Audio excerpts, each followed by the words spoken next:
Hi, I'm Randy Wooden, and welcome to another in our Edge Library series.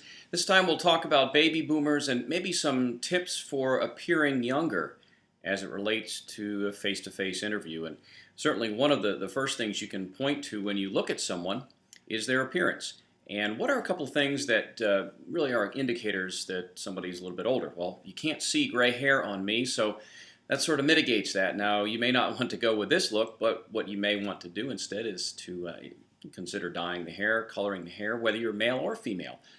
Gray hair is certainly a clear indicator of age, and it's something you may want to be aware of. Also, teeth. With all of the products out there today to whiten your teeth, I think somebody who has yellowish sort of looking teeth, fill in the blank, call it whatever you want to, but it doesn't make you look young, enthusiastic, and such. So I would take the time and money to invest in making sure I had clean, white looking teeth, and also that my hair wasn't real gray. You may not want to eliminate all the gray, but you might want to consider getting rid of a good bit of it. Women, as they age, will tend to get that light fuzz, the little peach fuzz on the side of the face. Get that taken off. Get that taken off. And men, if you have a beard, if you have facial hair, as we age, sometimes we tend to let those things grow a little bit. You need to keep them nice and groomed, and I would encourage in many cases not to have them. Also be aware of eyebrows and ear and nose hair as well to keep all that trimmed. Again, those are things that happen with age. Doesn't make us a bad person at all, but what it does do is it does show age, and if you're trying to look a little bit younger, those are some things you might consider. Also pay attention to your posture and your eye contact. Firm handshake. I've had clients, even in their 30s, who sort of walk hunched over a little bit like this, and they just sort of droop, and it's just not something that you really want to show when you first walk in there. You want to sit up. Again, don't slouch like this in the interview chair. Make sure you sit up and look attentive. So those are some things to be aware of as you begin to look at your appearance.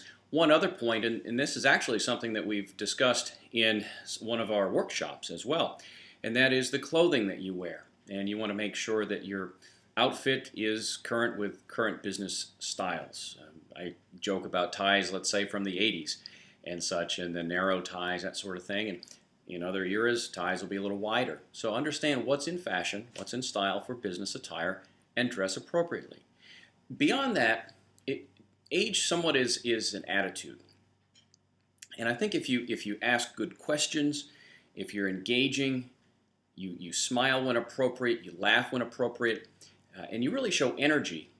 I mean, I've known people in their 50s, 60s, 70s who appear much younger simply because of their attitude. They just beam with enthusiasm, with confidence, and they just seem to love life. And it's those folks that you tend to want to be around. And so if you buy the theory and the thought that a good bit of that interview process is determining compatibility, I think if you can convey youth, excitement, enthusiasm, as well as having the competency to get the job done, I think you've gone a long way to advancing your chances in the interview. That's going to wrap up this session on baby boomers and dealing with perhaps ways to look a little bit younger during their interview. It's going to wrap it up for this segment of the Edge Library series. I'm Randy Wooden, and thanks for watching.